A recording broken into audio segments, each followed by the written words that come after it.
Hello, my friends, and welcome to a emergency episode of the Neil Fox Show, because we are in the middle of what may be the defining moment of the next several centuries of history.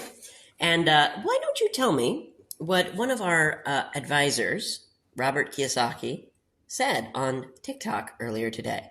Robert Kiyosaki said that we are in danger of the US dollar essentially becoming no more valuable than toilet paper. Correct. In his words. Correct. And Robert Kiyosaki, author of Rich Dad, Poor Dad, is one of the best financial minds currently working today because he works on a purely intuitive level. Yes. We call this the Fat Tony Principle, based on a book called Fooled by Randomness.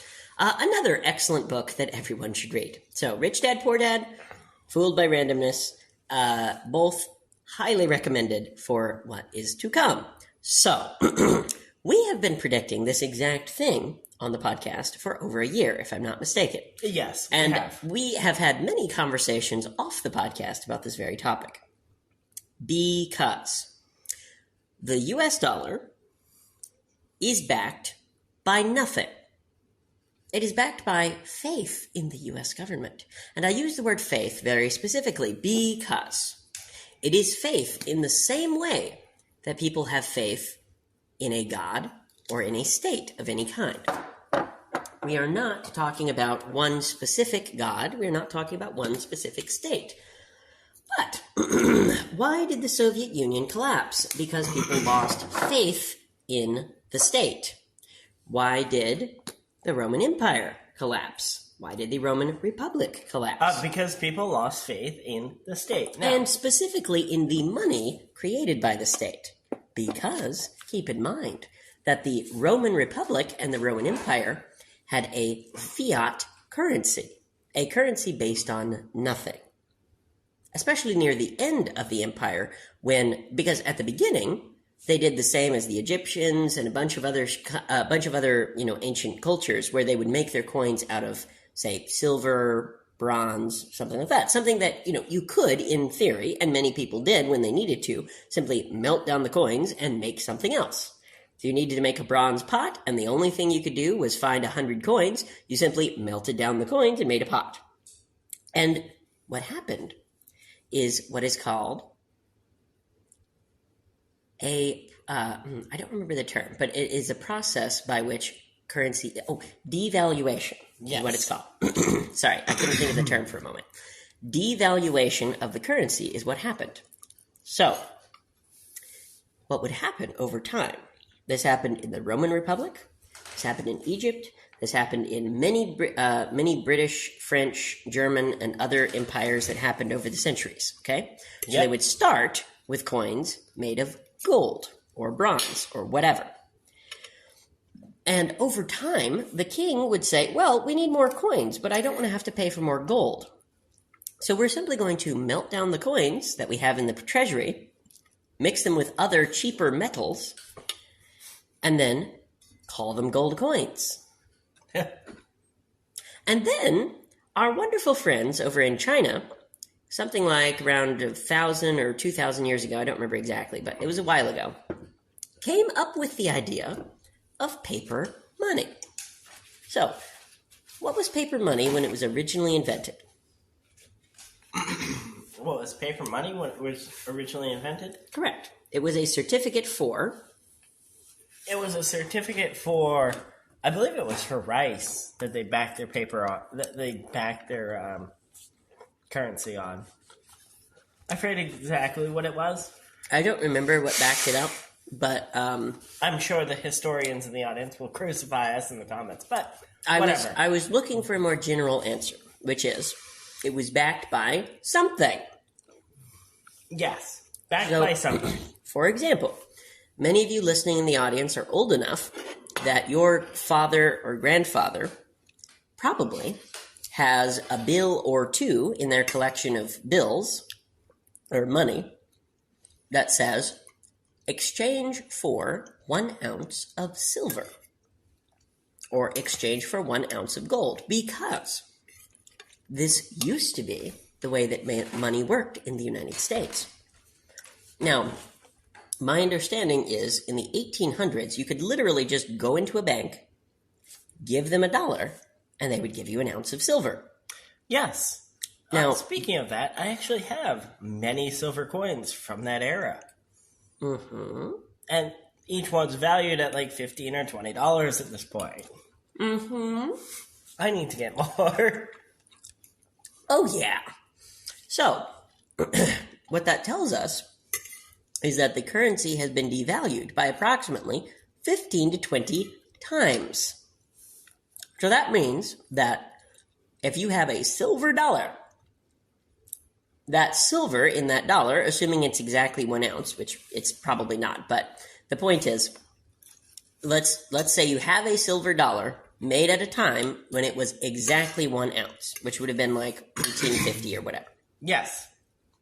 That silver dollar is now worth something like $20, based on the value of the coin and the value of the silver. Yep.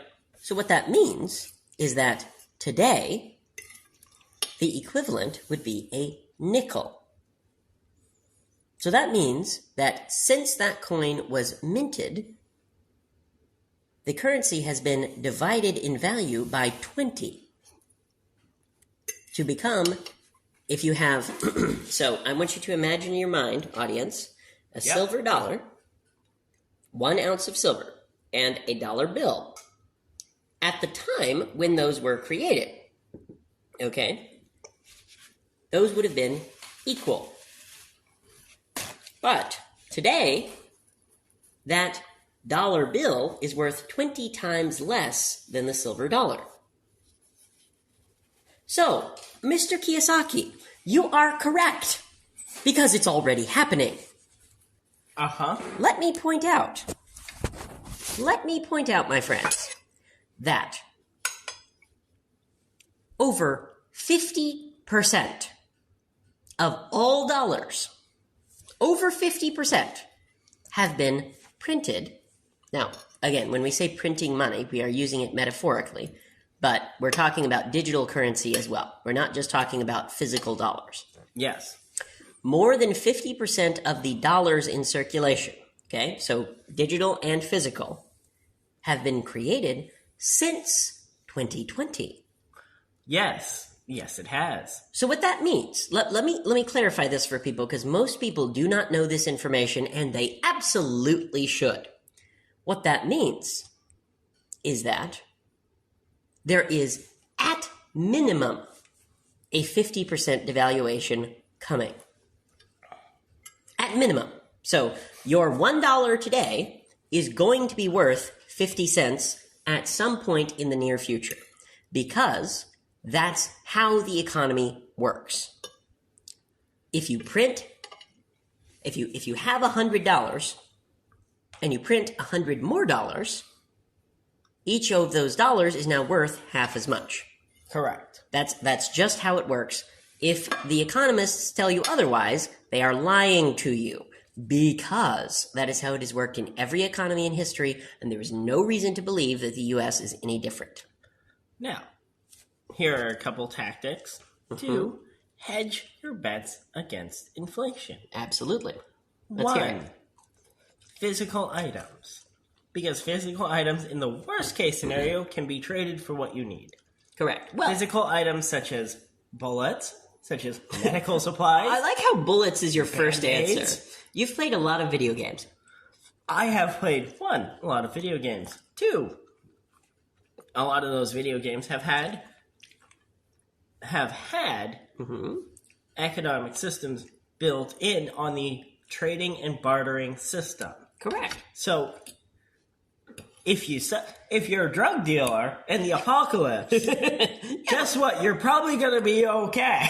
Right. Well, we are not. That was a joke, FCC. We're not encouraging drug dealing. However, encouraging growing food, absolutely. Exactly.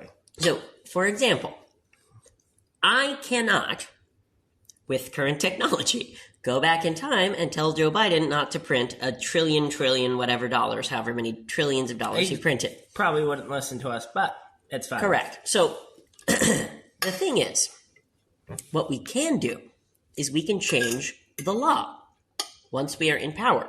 Because I'm running for president, we will be co-president. So that is the goal, is to have you as the vice president, but me to sign an executive order saying that you have as much authority as me.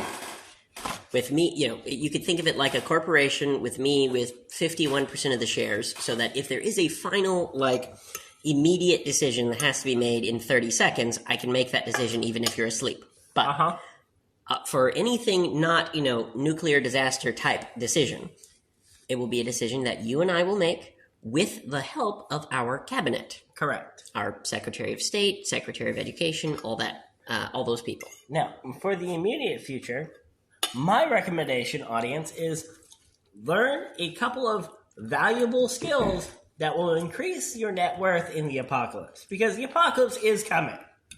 The thing Not the literal apocalypse, but total economic collapse might as well be an apocalypse. Correct. Well, and here's the thing. Most people have been taught from birth to get a stable job. Okay? Because that was what their parents and grandparents had for their economic stability. Now, something has dramatically changed in the past 30 years. Okay? In the past 30 years, we have gone in the past 50 years, I should say. In the past 50 years, so roughly since 1970, okay, we have gone from an economy where people had, on average, 2 jobs in their lifetime, or so. 2 jobs. 2. I've had 7, 8. It's fine. Correct. So right now, when you look at people who are retiring, their average is 7 jobs. Correct. And when you look at young people like yourself and myself, you're looking at 7 jobs probably by the time you're 30. Which means that you are likely to have something like 25 or 40 jobs in your lifetime. Correct. So, as far as the career base goes, your career is sales skills. Absolutely. As a career. To sell yourself, if nothing else. To learn how to sell yourself, to learn how to sell objects, to learn how to sell devices, to learn how to grow things, learn how to grow businesses, grow food. It's the same concept. Growing a business requires the right amount of fertilizer, right amount of water, right amount of light, humidity, whatever. And most importantly, knowledge. Yes, thank you for coughing while I was speaking. Knowledge. Most important is knowledge, regardless of what business you're in, whether you're a farmer, an accountant, whatever. We are living in an economy that is no longer based on goods. It is currently based on information. Yes. And we are headed toward a reversal back to an economy based on goods. Because, let's get back to our main topic for today. The collapse of the US dollar. Correct. Because this is something that will happen. Because they've printed so many dollars that it must happen. And very few people are talking about it. Because the people in power benefit if you, the listener, the average person, don't know that it will happen. Correct. So, here is my prediction. Okay? I could be wrong, but I'm not. Here is my prediction. Tech stocks are dramatically overvalued right now. Tech stocks. So we're talking Apple, Google, Facebook, whatever. Correct. Facebook has already started to undergo one of these corrections. So Facebook has lost about 50% of its value. Google's already split their stock wisely. Absolutely. Because they knew that this was coming. Correct. And Tesla recently, again, lost around 50% of their value. So this is already happening. I'm not saying, it might happen in 5 years. No. This is happening right Now, okay, we are recording on Tuesday, March 28th of 2023. And I would be shocked if this has not happened in the next 18 months. Okay? I think it is very, very likely. I would put the probability at around 95%. Okay? That we will have some type of major, what's called market correction in the economic terms. Yep. Or in the Fat Tony terms, everybody's going to lose their shit. Their shirt, I should say. So, here is what I need you guys to understand, listeners. Here's what will happen. Number one, there will be a stock market collapse. Yes. And the reason why I say will be is because it happens like clockwork. It really does. About every 7 years, there's some type of major financial crisis. This has happened for the last 50 years. Correct. It used to be a little bit slower. It was around every 14 years. Now it is around every 7 years. It will soon be around every 3 years because the markets are getting faster and faster and faster. So, for example, many of you guys have watched the news at some point in your lives and noticed the stock trading floor on the New York Stock Exchange. Now, what you may not know is that over the last 30 years, it has gone from a trading floor where people were actually, talking to each other and making trades to primarily a stage for the New York Stock Exchange game show. Where you're right. You'll notice when you look back at pictures from, say, the 80s or earlier, okay? The New York Stock Exchange is full of people. It is packed with people. Like packed like a subway station packed. Nowadays, it's full of robots. Hold on. You'll notice that when they look at the news stations or whatever show the New York Stock Exchange, there's maybe about a fifth as many people as before. So there's still people there because, there's still people that need to do jobs and trade, futures and whatever. But almost all of the trading is now done by robots, i.e. stock exchange programs. Correct. So, what happens when the speed of stock exchange goes from a day for a collapse to a minute for a collapse? Tell me what happens. Well, we're heading towards the top of the hour, so we'll be going into a commercial break, and I will give you my full thoughts in a moment.